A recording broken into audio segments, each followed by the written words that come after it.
In 2014, as the rising problem of global warming gripped the entire world, 79 countries of the world decided to conduct an experiment by releasing a cooling agent called CW7 into the Earth's atmosphere, as suggested by scientists, in an attempt to cool down the Earth. However, the experiment proved to be way too successful, leading to the entire Earth freezing over into an ice age. All humans on Earth except for those on this train froze to death. This train has been running for 17 years and it carries the last survivors of the Earth, divided into two groups, elite passengers and freeloaders, who boarded the train without tickets. The wealthy reside in the front section of the train, while the freeloaders are packed into the tail section. The inventor of this train is Dr. Wilford, who resides in the foremost compartment. He created an eternal engine for this train that never stops, which is why the train has been running for 17 years. Additionally, the tracks of this train cover the entire globe, completing a loop around the world in 1 year. The train is equipped with everything needed to sustain life, including systems that mimic Earth's atmosphere, allowing food to be grown and distributed on the train, and people even give birth to children on board. Meanwhile, like every day, the guards count the passengers in the tail section, after which they are given a protein bar in the name of food. One of the guards inquires if anyone among them is a violinist, as the elite passengers require entertainment. An elderly couple who used to perform in an orchestra steps forward. However, the guards need only one person, but the old man refuses to go anywhere without his wife, so the guards beat his wife before forcibly taking him with them. The guards subject the passengers in the tail section to severe oppression, but due to their possession of guns, the passengers are powerless to resist. Later, we see two best friends named Curtis and Edgar on the train, who are searching for something in everyone's protein bars. A fellow passenger, Tanya, tells them that what they are looking for is in her son's protein bar. They check his protein bar and find a message in it, something that is often sent to them by someone from the front cars. The message contains the letters NAM, which they bring to an old man named Gilliam, whom everyone regards as their leader despite him having only one arm and leg. Gilliam informs Curtis that Nam is the name of the man who designed the entire security system of the train and is currently imprisoned in the train's jail section. If they can make contact with him, they can unlock all the doors and access the engine. However, they're puzzled about how to reach the jail car as the door only opens for 4 seconds. After some time, the guards return to their car and separate all the children from the passengers under orders from Wilford's assistant, Claude. Claude measures the height of all the children with a measuring tape before starting to take Tanya's son Tim and Andrew's son Andy with her. Witnessing this, Andrew begins to fight with the guards and manages to hit Claude with his shoe. In retaliation, the guard seize Andrew, and upon Mason's command, they thrust one of his arms out of the train into the freezing cold. Mason's responsibility on the train was to maintain law and order. She holds Andrew's shoe and asserts that just as shoes belong to the feet, they all belong in the tail section and should not aspire to elite status. She reminds them that they should be thankful for being allowed to live on the train, otherwise they would have frozen just like their families 17 years ago. After that, the guards take Andrew's arm back inside the train, which has frozen solid, and shatter it like ice with a hammer. Enraged by the brutality, the passengers seethe with anger but are immobilized by the presence of guns. In a moment of courage, a group of elderly passengers step forward to aid Andrew, only to be met with intimidation as the guards brandish their weapons. Mason commands the guards to put down their useless guns, fueling rumors on the train that the guards' guns are empty because they used up all the ammunition during a rebellion 2 years ago. The next day, when the guards return for another head count, Curtis decides to take a risk. He rushes forward and presses the trigger of a guard's gun against his own head, but the gun doesn't fire. All the poor passengers realize that the guards' guns are indeed empty, leading them to rebel. They overpower the guards and break down all the doors to the jail section of the train. They slide out Nam from his sleeping cell,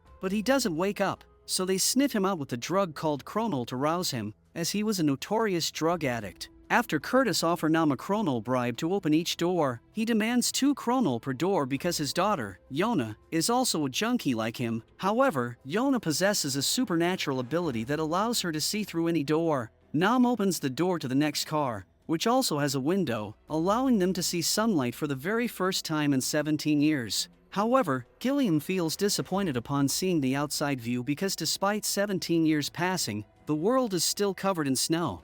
As the group moves to the next car, which is the food preparation area, Curtis climbs up to take a look, only to discover that the protein bars they have been eating for 17 years are made from cockroaches. He becomes enraged and confronts the cook, but suddenly notices the same message pill on him which they used to get inside the protein bars. The cook reveals that he receives it from the front cars, and his job is to conceal it inside the protein bar. Curtis opens the message to find the word water written on it. Gilliam suggests that the message indicates they need to reach the water section, from where clean water is supplied to all the passengers. He states that if they can cut off the water supply, they will be in a position to negotiate with the elite passengers. However, at that moment, Yona sees a horde of guards in the adjacent cabin with her powers. Suddenly, the door opens, and an army of guards stands before them, armed with melee weapons. A deadly fight erupts between the two groups, and they start killing each other. Amidst the chaos, the chief announces that they are about to cross the Yekaterina Bridge, which marks the completion of their one-year journey.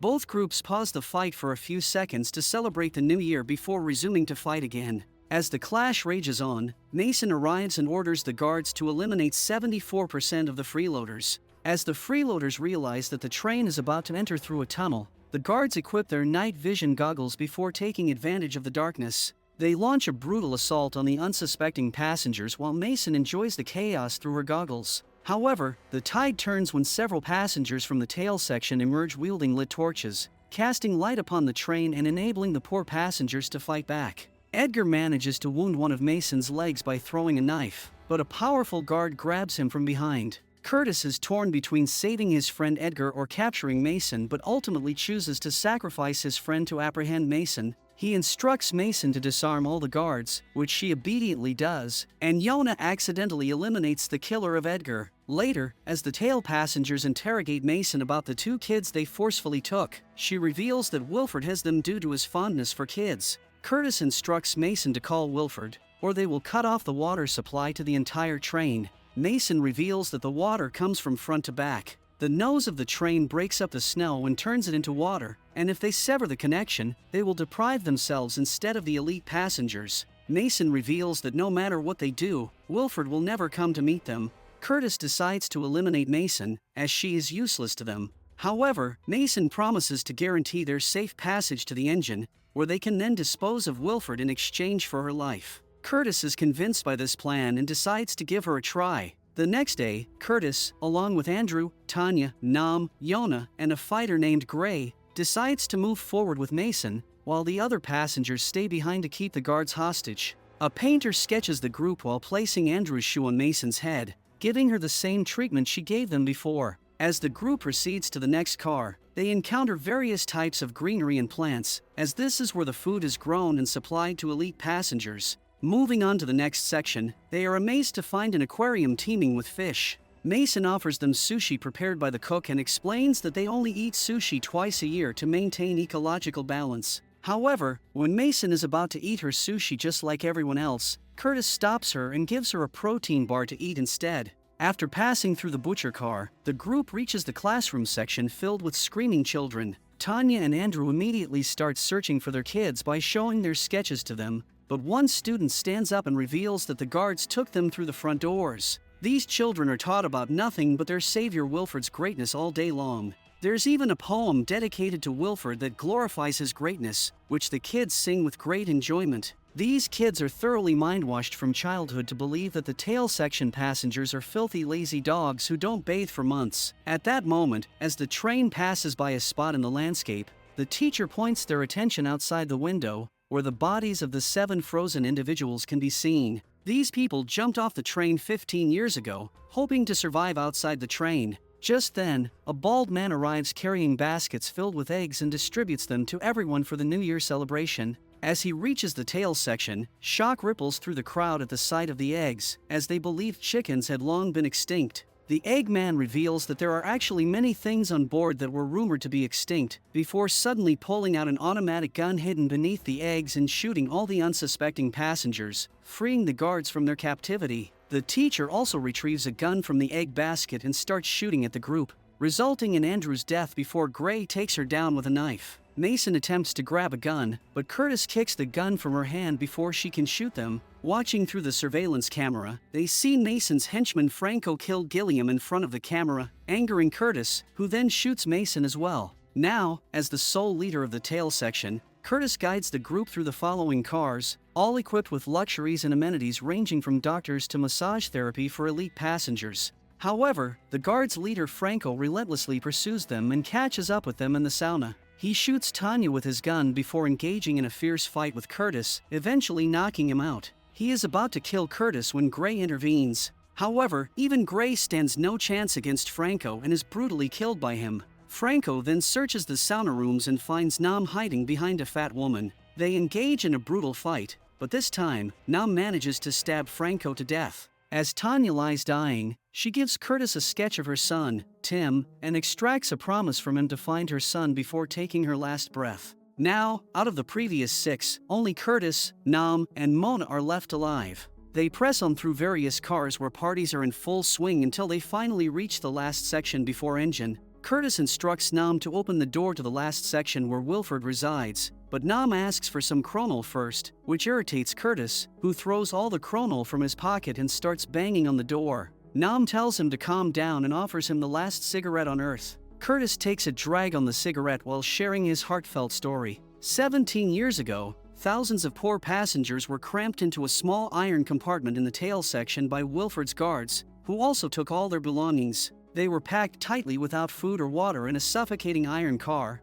leading to complete chaos. After a month, hunger became unbearable, and people resorted to cannibalism and started eating the weak. Curtis regretfully admits that babies tasted the best. One woman tried to protect her baby, but a hungry man with a knife killed her and took the baby. At that moment, an old man stepped forward and sliced his arm before offering it as food to the hungry man instead of the baby. Curtis reveals that the old man was none other than Gilliam, and the man with the knife was Curtis himself, while the baby was none other than infant Edgar, his best friend. Inspired by Gilliam's sacrifice, all the passengers began offering their limbs to the powerful passengers to save their babies. This practice continued for a month until the guards brought protein bars for them, which they have been eating for the past 18 years. Curtis expresses his desire to confront Wilford and seek revenge from him for this cruelty. However, Nam suggests to Curtis that instead of opening Wilford's door, they should open the outside door. He reveals that he has been collecting chronal not just to get high,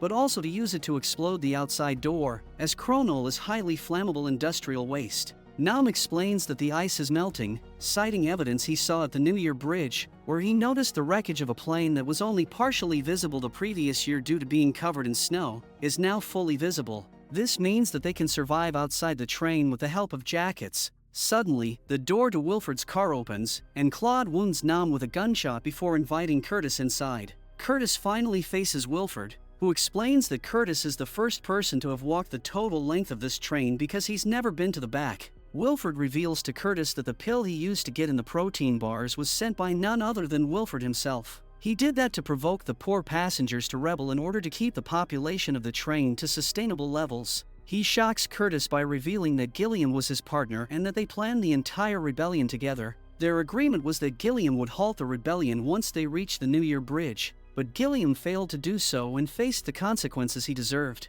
Curtis is broken to realize that Gilliam was working against them all along but can do nothing about it. Wilford gives Curtis a moment of solitude in front of his eternal engine before offering him the position of loco pilot due to his advancing age. Curtis appears ready to accept the offer, but suddenly Yona rushes in and asks Curtis for a matchstick so they can blow the door of the train. However, she feels something beneath the floor and discovers Tanya's son, Tim, working within the engine as a machine part. Wilford reveals that one part of the engine stopped working, so they have to keep it going manually. Enraged, Curtis beats Wilford before rescuing Tim but loses his arm in the process. Meanwhile, Nam engages in a final confrontation with Franco, who is still alive and had followed them. Nam manages to kill him once again just as Yona ignites the chronal bomb with a matchstick. The explosion is so massive that it triggers an avalanche, causing the train to derail and plunge into a chasm. In the final scene, we see only Yona and Tim survive this predicament. As they step out of the train for the first time in their lives, they spot a polar bear in the distance, realizing that life does exist beyond the train. Subscribe for more videos like this. Thanks for watching.